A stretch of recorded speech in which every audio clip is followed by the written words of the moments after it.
to the world. Subscribe now to the Hot 97 YouTube channel. It's Ebro in the Morning with Laura Stylez and Rosenberg. Ebro, Laura, Rosenberg. Listen, I don't go tossing the word. I really don't go tossing the word legend around lightly, Laura. You don't? Willy-nilly. I don't. I'm sorry.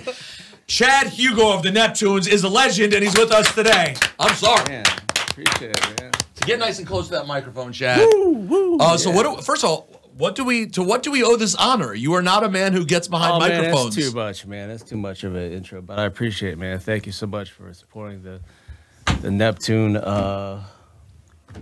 You know, what we made. Pharrell and I, as record producers, as the Neptunes, and what we contributed to radio and making songs that have hit the airwaves and were broadcasted worldwide and all that. And I appreciate people moving and dancing, and you know, it's just been a blessing, and I'm honored to be a part of it. So why now? Why do interviews now? Because you're not generally a guy who comes out and speaks a lot. So why now are you deciding to? Yeah, I don't like talking. I don't like vocalizing. I have a small voice, and I don't really like talking about stuff. I just try to be an instrumentalist all my life. You know what I mean? So why now? I think that was my assignment was to get up here and talk on the radio. You're gonna have to go. Okay, a lot of big things are happening. Let's go. Laura included in those big things? No, honestly, we were so happy. First of all, my husband is a huge fan. He never leaves home. He's like, I'm coming to the studio because Chad is gonna be there. The Neptunes have such an incredible, like, die-hard fan base. But NERD, your whole entire movement, and I know you know that. It's like a different kind of love that you guys get from your fans, like dedication. And just how does that all feel like throughout the years? People who like have studied every single record, every single remix, everything that you guys have done throughout the years and continue to support you to this day. Wow. Jeez, I don't know. It's just, yeah, you know, it's just always been an event to be a part of recording music and having the vibes in the room and celebrate the music, you know, just like getting together at the club and being at the studio and just vibing off stuff. That was like my interest of just seeing people of all walks of life get together and enjoy music and share the moments, and you know what I mean. So how did it start? We know you and Pharrell have known each other since forever in Virginia Beach. Like, what was literally the first day that Chad Hugo met Pharrell Williams? Do you remember the first day? The first day? Yeah, we were enrolled in this school called the Gifted and Talented. I think we were also at this place called Kemp's Landing Middle School in 7th grade, but I didn't really know Pharrell. But when our parents enrolled us at the school, I was taking jazz lessons, playing saxophone, and Pharrell was on percussion. And we just started talking about, or he was mentioning about him writing lyrics and raps and Rakim, Tribe Called Quest, Slick Rick, Biz Markie. I remember him getting, I remember him getting Biz Markie on the phone one time. I was like, oh wow, this is crazy. How did you get Biz Markie on the phone back then? I have no idea. Well, you must have been I don't remember. I think some of the events may be kind of jumbled up in there, mismatched and whatever.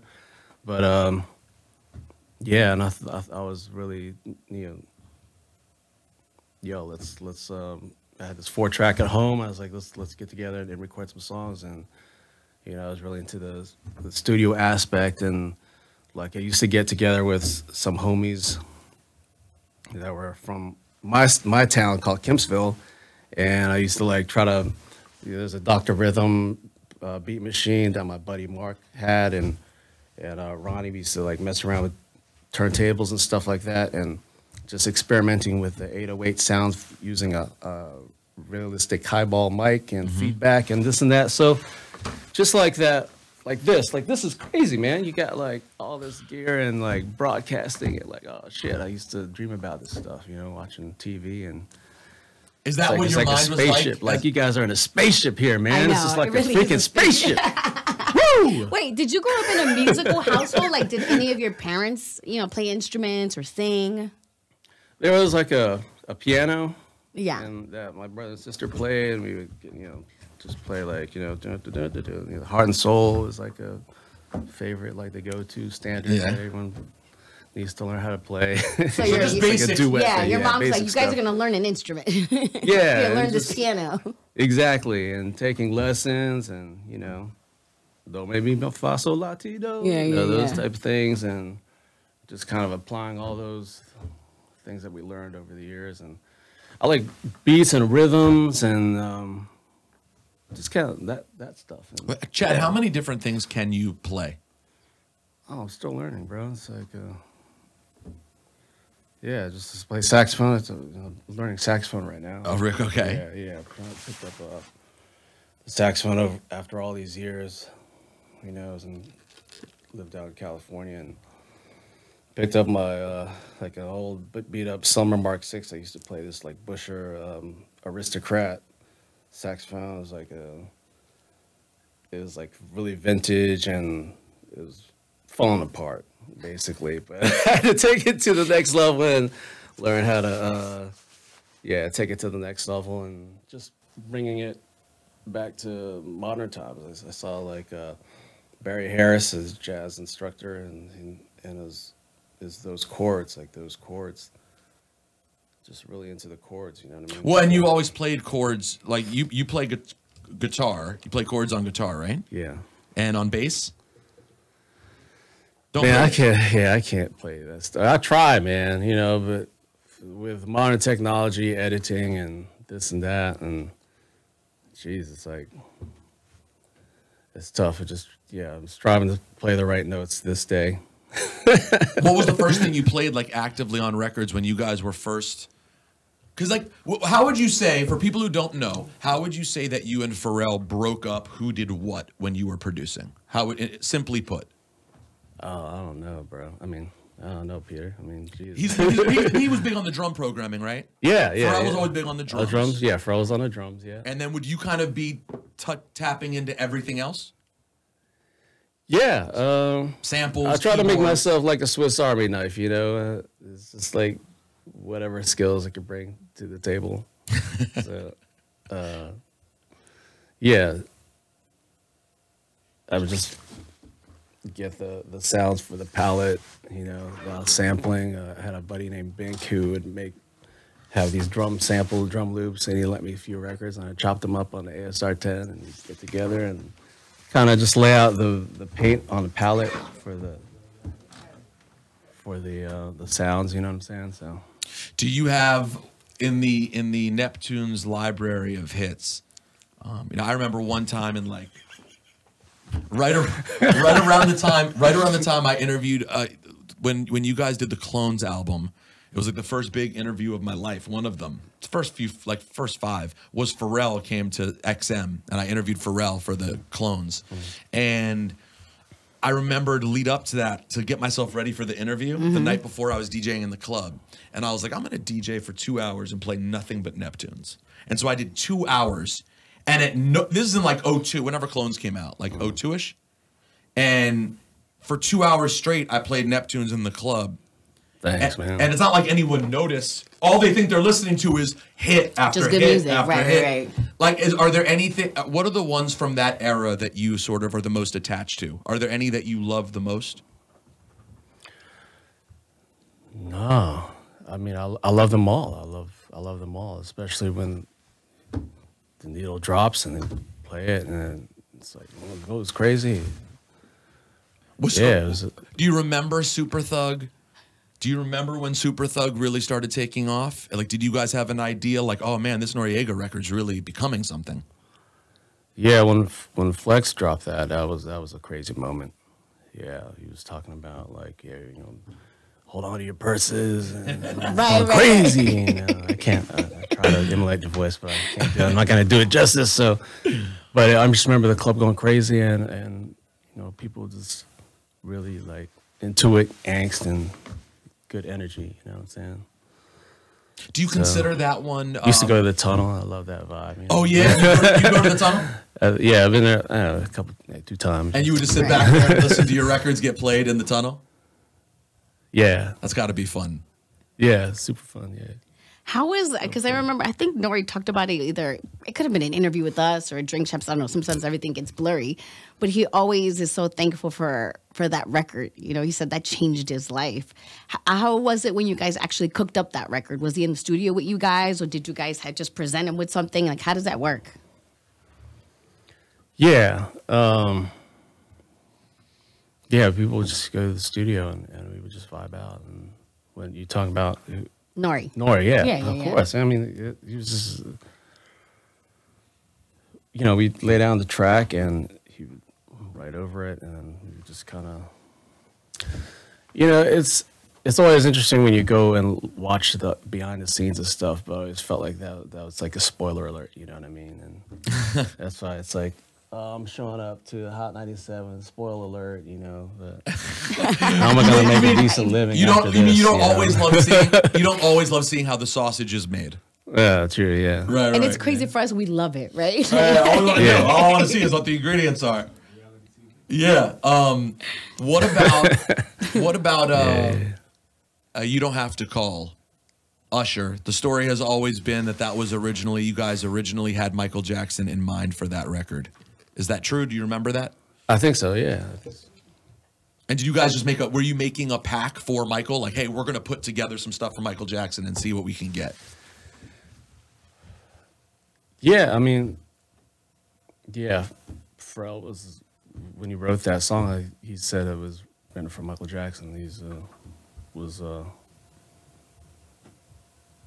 crazy. It must have been crazy to even think that was a possibility. Yeah. Like when y'all got to the point where you're like, hey, maybe we'll get this song to Michael Jackson. Maybe we'll get this song. I mean, I have yet to meet Michael Jackson. Yeah, well, but maybe one day. Yeah, one day. It's going to require some different things to happen, but it's something. Rest in peace. Yeah. To the great. But Usher did kill that. I think it's for me. You Don't Have to Call is very high on the list. Of course. Of the best. Mm-hmm. But honestly, I got to tell you guys struck gold with Nori many times. Nothing was also crazy. To this day, Nothing will still crush a party every time you play it. Even when you hear like an artist like Sade, right? Sade, when we talk about Sade, Sade never needs a remix. You know, she doesn't need anything. But when you guys came through and did remixes for Sade, it was amazing. Like it's like I was like, I didn't know I needed this. Like it was such a successful, well-received remix. They did Sade on one end, and then I noticed the other day on Spotify they did Limp Bizkit remixes on the other end. Like you guys did everything. Like it was just such an unbelievable run. Another one who you guys had huge success with is obviously Busta. Between What It Is, past the Courvoisier, a lot of big records with Busta. What was he like in the studio? What were your experiences like with Busta? Just tremendous energy, like really enthusiastic. Man, yeah, we've had so many records, man. And like, yeah,